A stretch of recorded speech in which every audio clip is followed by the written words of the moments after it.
कामांवर नक्कीच परिणाम झाला.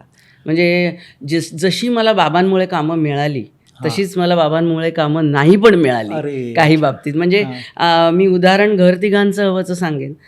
घर तिघांचं हे नाटक खूप गाजलं बाबांचं त्यावेळी. रीमा, दिलीप काका, दिलीप प्रभावळकर आणि मी अशा 3 जणांचं मिळून ते होतं. आणि वैजयंती चिटणीस वगैरेंचेही रोल्स खूप छान होते. त्यात मिलिंद पाठक पहिल्यांदा आला त्यातून. पण ह्या आम्हा तिघांवर ते नाटक होतं. तर ते खूप गाजलं. त्यात मला नाट्य दर्पण अवॉर्ड मिळालं, जे मला फार अजूनही अभिमान आहे की भक्ती बर्वे आणि सुरेश खरे त्यावेळी नाट्य दर्पणला परीक्षक होते आणि भक्ती बर्वेनी मला निवडलं. हे मला आजही मोठं सन्मानाची गोष्ट आहे. तर सांगायचा मुद्दा हा की जेव्हा घरतिघांचं चालू होतं त्यावेळी जेव्हा मी बक्षीस घ्यायला गेले, बक्षीस मिळालं, तेव्हा माझ्या मनात असं आलं की माझ्याबरोबर नॉमिनेटेड, त्या काळात पण नॉमिनेशन सुरू झाली होती, ज्या दोघीजणी होत्या त्या दोघींकडे माझ्यापेक्षा जास्त कामं होती. बक्षीस मला मिळालं, पण मला असं वाटलं की इंडस्ट्री उचलते त्यांना आहे. मग त्या कोण होत्या दोघी?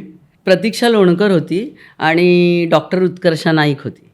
अच्छा. तर प्रतीक्षाकडे ऑलरेडी लग्न नावाचं नाटक आलेलं होतं सारंगांचं आणि मी ह्या सगळ्यांना बघत होते. म्हणजे सारंगांनी पण बाबांचं जोडीदार केलेलं होतं. लहानपणापासून तेही मला पाहत होते.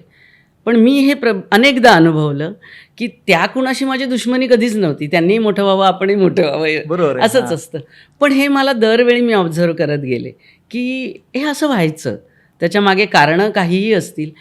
लोक ॲप्रिशिएट करायचे, अवॉर्डसाठी कन्सिडर नेहमीच व्हायचे किंवा आत्तासुद्धा त्या बाबतीत मी बऱ्यापैकी ब्लेस्ड आहे की कौतुक होतं. आणि ही मला खूप मोठी गोष्ट वाटते की काही नटांचं नाहीतर आपण असं पाहतो की त्यांच्या कामात काहीच कमी नसते, उत्तम करत असतात, पण त्यांना प्रेक्षकांनी कौतुक करण्याचं तेवढा हा नसतो. त्यांना त्यांच्यात स्पार्क वाटत नसेल किंवा काही असेल. पण माझं तसं नाही झालं. मला कौतुक भरभरून मिळत गेलं, मला रिव्ह्यूज अप्रतिम मिळत गेले. पण कामांच्या बाबतीत मात्र असं होत आलं. त्याच्या बाबतीत काय काय झालं मी अजूनही शोधते. विविध कारणं असू शकतात. पण काम का नाही मिळत राहिलं? जसं म्हणावं तसं.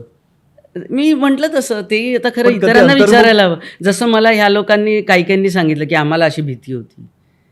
असं असू शकतं की मी सांगितली मगाशी जी कारणं की आणखी एक असंही गंमत झाली की मी लग्न झाल्याबरोबर याला गेले, मस्कतला गेले.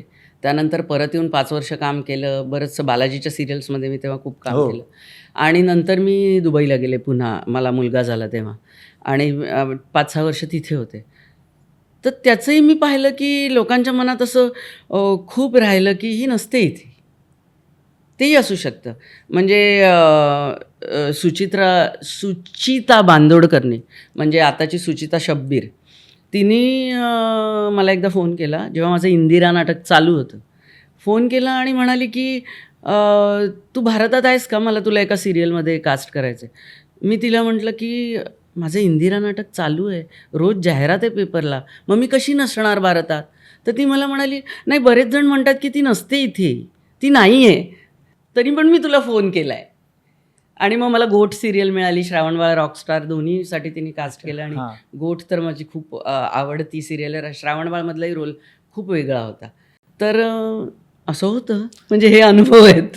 मराठी मनोरंजन सृष्टीमधील मालिका, चित्रपट, नाटक तसेच कलाकारांबद्दलच्या नवीन अपडेट्स जाणून घेण्यासाठी नक्की सबस्क्राईब करा इट्स मज्जा मराठी या आपल्या नवीन यूट्यूब चॅनलला.